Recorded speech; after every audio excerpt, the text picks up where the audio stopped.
Hey YouTube, it's Dimitri, and today we're going to cover quantnet.com versus risk.net, the 2019 financial engineering, mathematical finance, whatever you want to call their master's degrees here. We're going to compare them a little bit in detail, and we're going to discuss kind of the pros and cons, and then kind of my take on the entire situation of ranking programs just in general. So let's dive on in. All right, so I think there's three main components that every program should consider. I believe both of these ranking systems, QuantNet and Risk, they both look at these three components, and these three components are admissions, program, and career. So kind of like the before getting accepted to the program, how good are the programs academically, and then finally, like how well do they prepare you for the career and are actual companies going to hire you? And so we're going to look at the breakdowns here of both of the ranking systems based on their websites, their methodology. I'll put links below. You can actually look it up if you want more details, as they'll provide more details on exactly what is in each criteria. All right, so QuantNet breaks down their admission for 25% of the score here.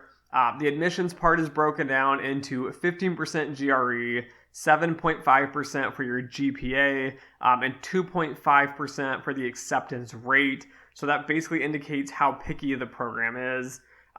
In contrast to the admission side here, risk.net is going to use essentially the same weighting here of 25% for the admissions, except for theirs is broken out into the percentage of students accepted offers, meaning for a school that makes, say, 30 offers, so there's 30 open seats, they make 30 offers, how many of these students that they made offers to actually accepted?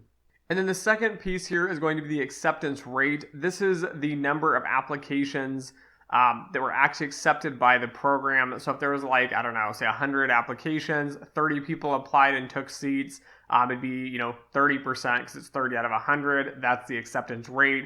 It's different to the percentage of students who accept the offer, but it gives a little bit of competitiveness between the two, the programs versus the students kind of viewing of each other.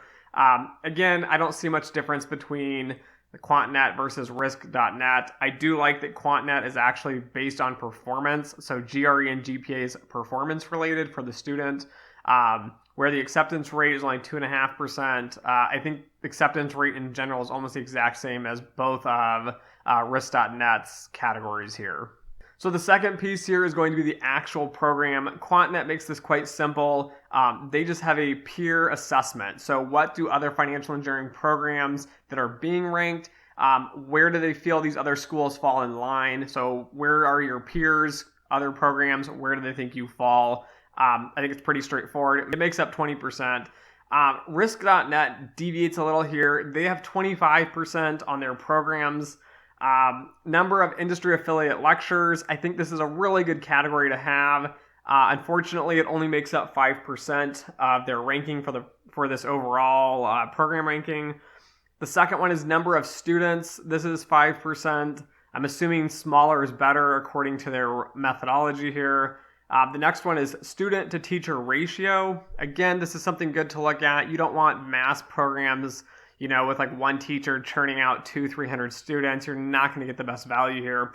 So I think this is pretty good. And then finally, number of academic citations of top 5 lectures in past 4 years. I think this is complete trash, to be quite honest with you.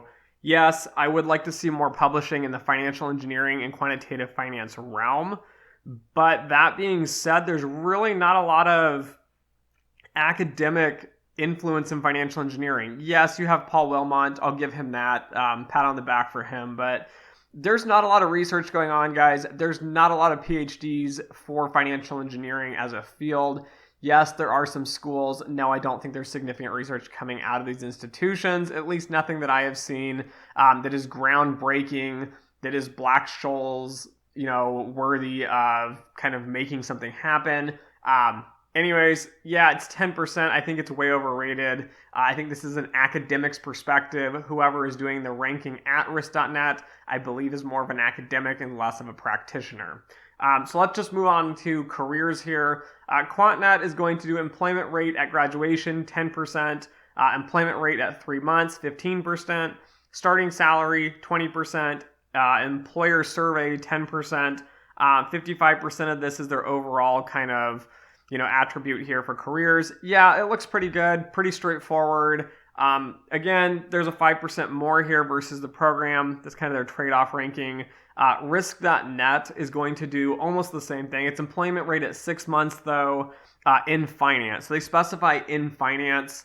To be honest with you, I think this is one of the biggest weaknesses in both QuantNet and Risk.net is that they look at employment, and I'm going to cover this later in my version of the rankings, but employment at different periods in time are hard to compare. So at 3 months and at 6 months, are you really getting a good job, or are you just picking up any job you'll take because you're desperate, you're unemployed, you have no money, or your visas are running out? So I don't think different rates like 3 months, 6 months add a lot of value, but I'll talk about that a little bit later. And then the second one here for risk.net is average salary at 6 months. Again, I don't like the 6 months delayed, lagged nonsense they have here. I do think it's important that they had a purchase parity adjustment. So basically, if you're getting a job in one country and you got a salary and it's significantly lower than another country, if cost of living in that country is very cheap, they adjust for this. So overall, I think risk.net did a fairly good job.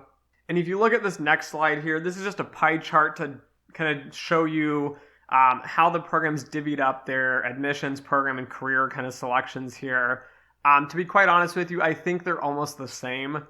We're going to talk a little bit later about their rankings, and you'll see that they're almost the same as well. I don't think one is significantly better than the other.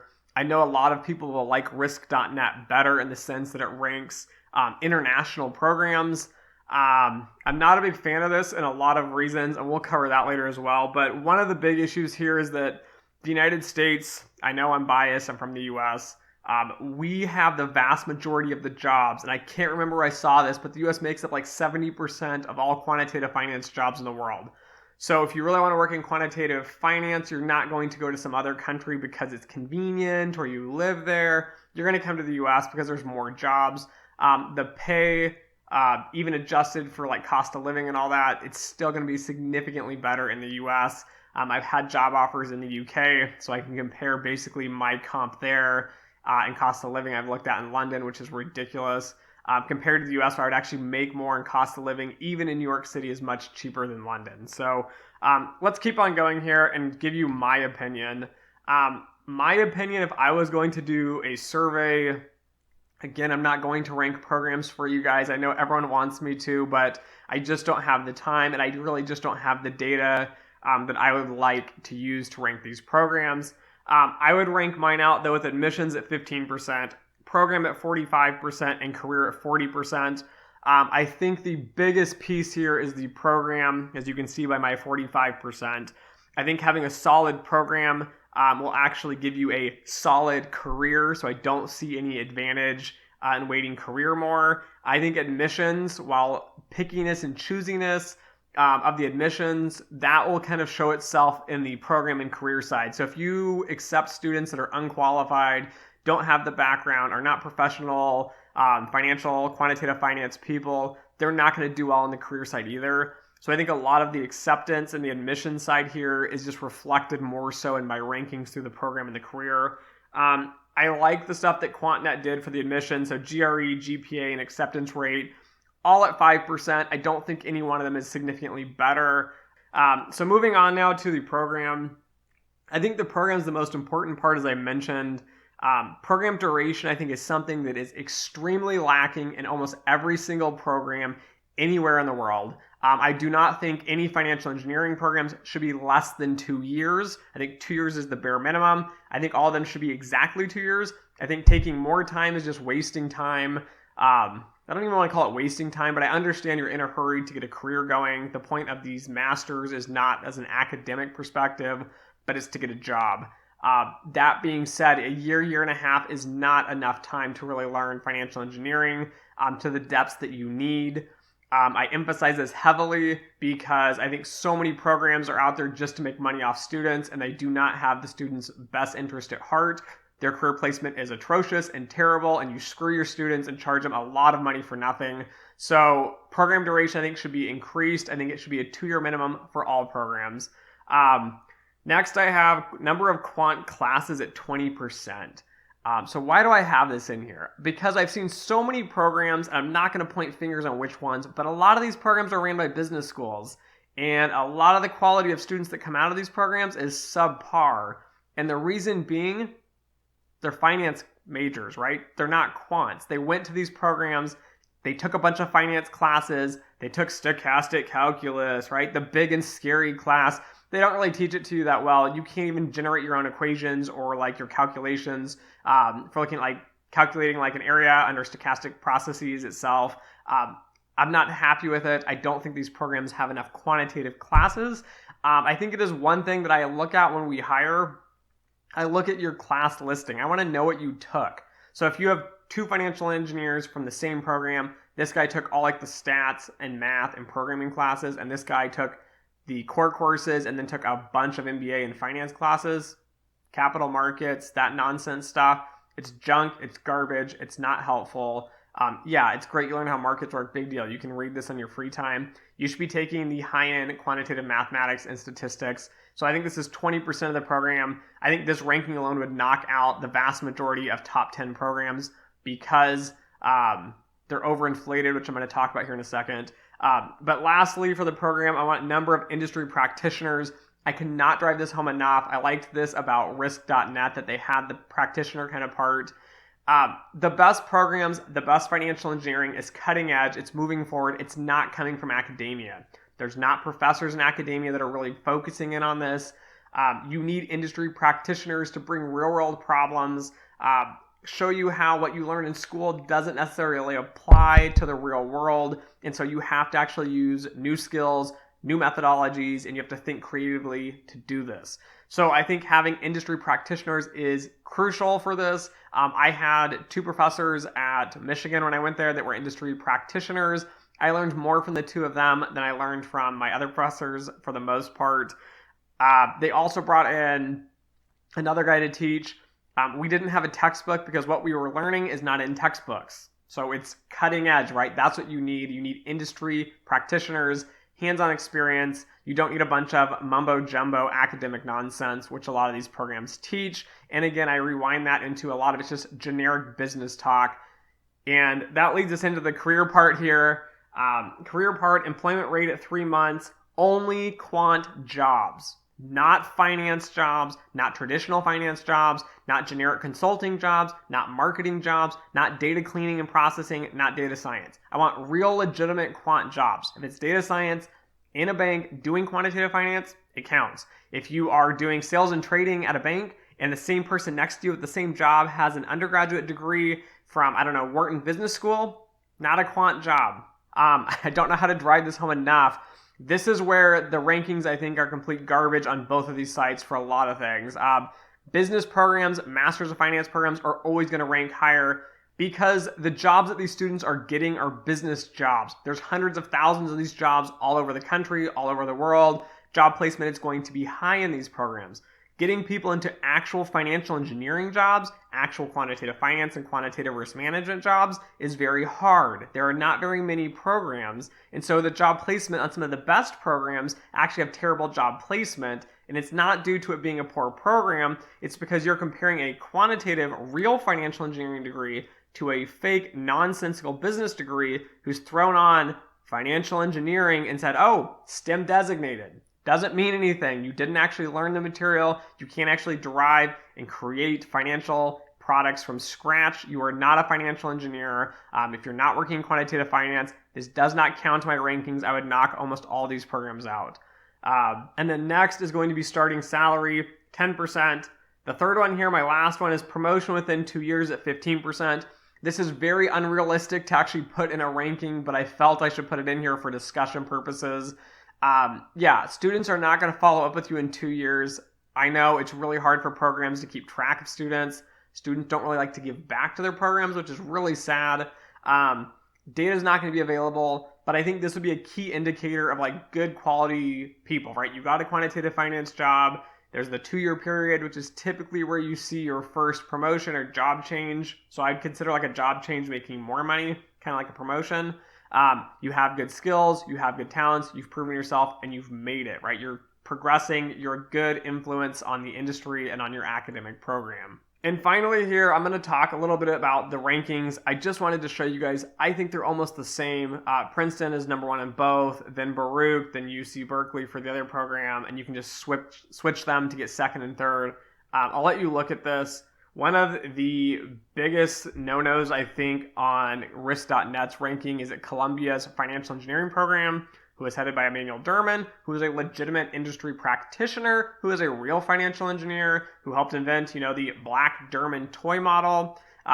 Their program's not even listed on risk.net. So I think that's kind of like, your ranking's not real good.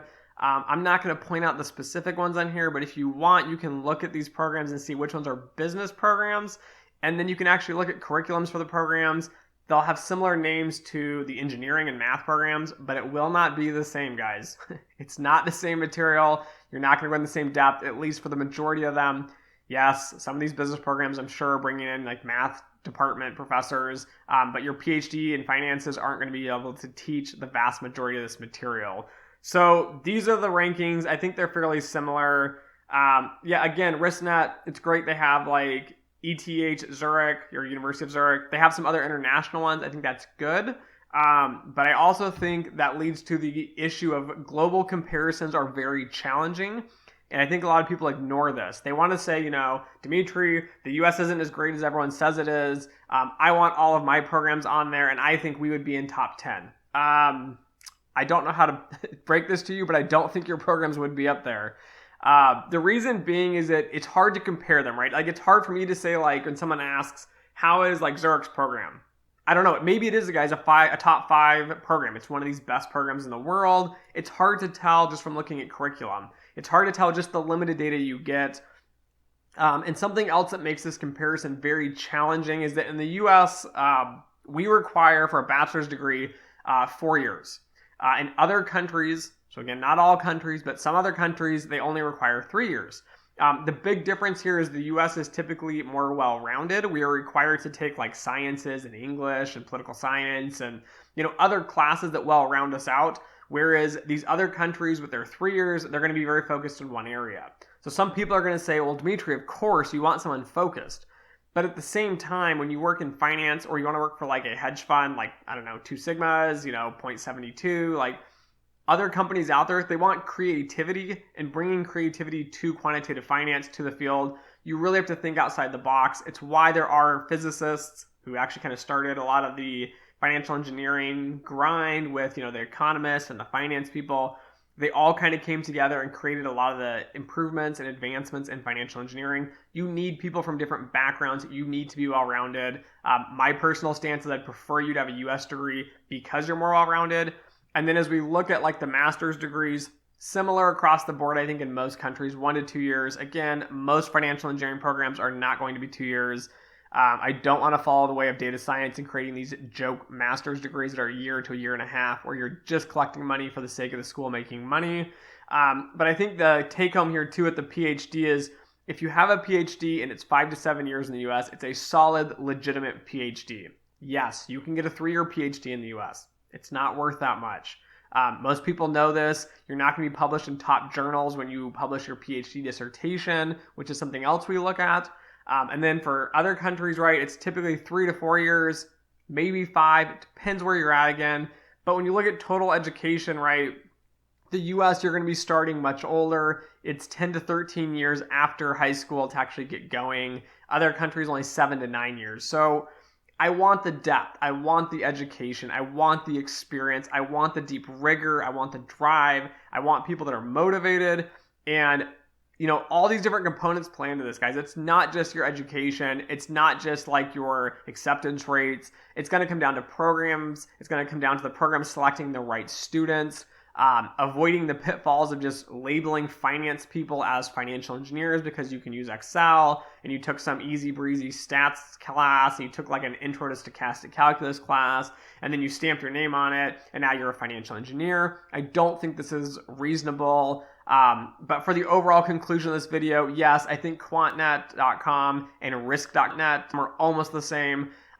Both are reliable. Again, I like QuantNet better just for the sense that they have more information. They have more background. You can look at student reviews of the programs. Yes, there are some terrible reviews on there.